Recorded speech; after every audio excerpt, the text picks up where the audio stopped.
What's going on, my people? Welcome back to Israel's Movie Reviews. And today we're going to be discussing Netflix's The Adam Project. I was able to see this movie as soon as it came out, as soon as it was eligible on that Netflix screen. And this is a solid family-friendly time travel adventure. And I had a ball with this movie. This movie basically takes place in 2050. You have a pilot who comes back and steals his time plane as his superiors are in pursuit of him. While he manages to evade them, he ends up back in 2022 with his younger self, as he has a mission to not only save what was left of his family, but the world, right? This movie to me was one of those movies worth watching because of the ensemble cast alone. You know, I figured that this 2022 sci-fi action adventure would be a movie worthwhile watching, just because of the additions of Reynolds, Mark Ruffalo. You have Jennifer Garner here, you have Zoe Saldana, and you have a newcomer. And I needed no persuasion to sit down and watch this film because I knew the writers. The writers in this film were Jonathan Tropper, T.S. Nowlin, Jennifer Flackett, and you got Mark Levin. And I know what they had in store with this movie was going to be something great. And it was short of that. Nothing short of that. And honestly, the movie was every bit entertaining, enjoyable as I anticipated, which meant that the director, Sean Levy, who was tremendous in this, managed to do not only a good job, but an exceptional job, bringing the script and the storyline to life on that screen and made it very enjoyable and entertaining. The Adam Project is the type of movie where you essentially just lean back, eat your popcorn, your munchies, your snacks, and just watch the movie. It needs no focus. It's going to grab you as soon as it starts. Yeah, it wasn't particularly a very cerebral movie, especially having to do with time travel, but you weren't looking for this in that movie. Despite of it revolving around something as complex as time travel, you don't get lost in it. And in that way, in that scientific way, you don't get bored or anything like that. But it is a movie meant for entertainment, meant for nostalgia. After all, this wasn't exactly your typical sci-fi movie. It was just one of those all-around movies where you could watch with children, which I think was great. I got to watch it with my two, who are 10 and 7. So visually, this movie was rather impressive. But of course, with a movie project such as this, the scale was going to be large. Nothing like an MCU movie, but it was going to come close. And it was very capable of sustaining great visuals, which I expected, especially from the trailer. And as, you know, as such a movie, it does need proper CGI effects to fully function. And it has that as intended on the screen. And trust me, the effects served their purpose in this film. They, you know, beyond past my expectations.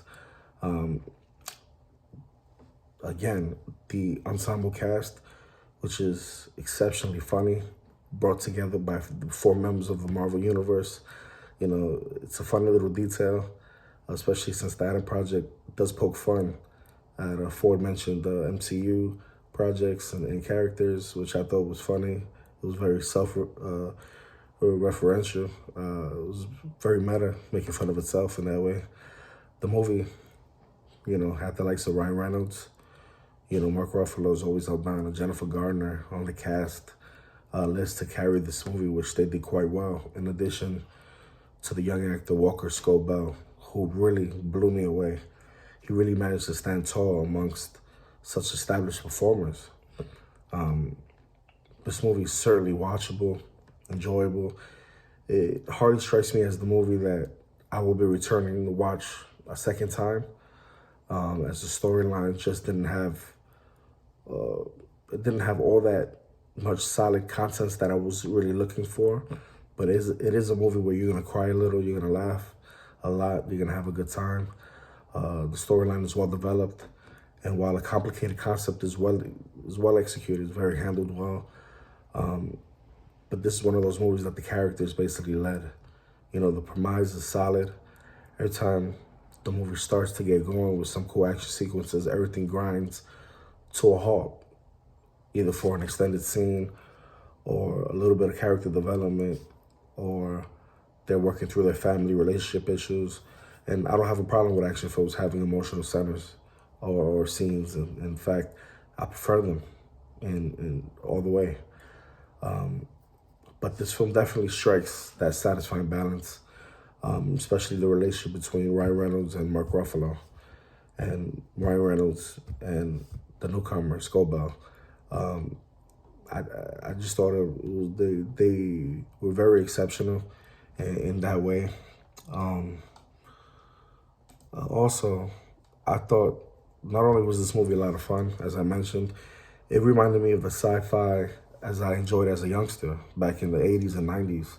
While there's a sense of danger, it isn't too intense for the younger viewers. You know, I sat there with my wife, my daughter, and my son, and they weren't scared or anything like that. They were actually happy. They were excited to be watching this film with us. There's plenty of fairly bloodless action throughout the film. I think that's what helped, especially on the child side. This is impressively varied with dogfighting planes, fights. You got futuristic weapons that include a lightsaber-looking weapon that they mention. Is this a lightsaber? Which was funny in the movie. And there's a chase through the woods that was clearly inspired by the Return of the Jedi. As well as the action, there are some good laughs. You know, most thanks to Adam's propensity to talk a lot and joke a lot, often getting him in trouble. I think Ryan Reynolds impressed me as the elder Adam, as Walker Scobell is likable as his younger self. You know, others to note are Jennifer Garner, who, as the mother, plays a very, very interesting role. You can tell she's down and out. She's beat up after the passing of her husband.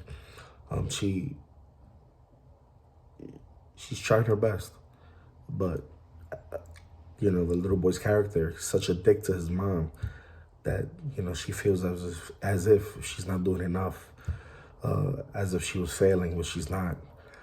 And Jennifer Garner, I think, was the perfect casting alongside Mark Ruffalo's character, who was this father, you know, the scientist who put his work before his family and, you know, died due to a car crash, spoiler alert. And you can tell what happens afterwards and why the son misses his father so much. They had a connection there, and I loved it. Then also you have, you know, the love interest played by Zoe Saldana, who is a beast. She's a badass. I don't know, ever since I saw Colombiana, it's like every role that she takes, she's a badass. You know, this, she was just like Gamora is, a badass without the makeup, you know. I love Zoe Saldana. You know, she can't do wrong by me. And, you know, we got to give a mention to Catherine Keener as the villain. You know, she plays Maya Sorian, and she was impressive. She was impressive. She wasn't that, you know, villain who is just there to stand still. You know, she actually played a really good role, and a dual role, because she's actually utilized in her younger self as well. So the film definitely used a lot of special effects. Thankfully, these are pretty impressive effects. There's some mild swearing in this film, so if you're gonna see it with a younger child, you know, don't take too much offense. It can still be enjoyed by children, by sci-fi fans, just about any age. Overall, I certainly recommend it to fans of the genre. Just don't overthink it. Watch it, enjoy it. You know, it was never meant to be a deep story. It was meant to be a touching story between father and son, which we don't really get that nowadays. And it's not just a father and son movie. You actually see a lot of dialogue between mom and son. And it's every kid's dream to know what they're going to look like or what they're going to be in the future. And for your future self to come and actually talk to you and guide you and help you with bullies and do what Ryan Reynolds did for his younger self was unique to see. So definitely go check out this movie. I gave this movie an 8 out of 10. And I think it deserved its rating. So definitely go check out this film. If you like this review, hit that like button, hit that notification bell. If you want more content from me, all you gotta do is subscribe. Look forward to seeing you and hearing from you. Hit me up on those comments. Let me know what you thought about the film. Are you getting tired of Ryan Reynolds? I might. Let me know. Till the next one. Peace.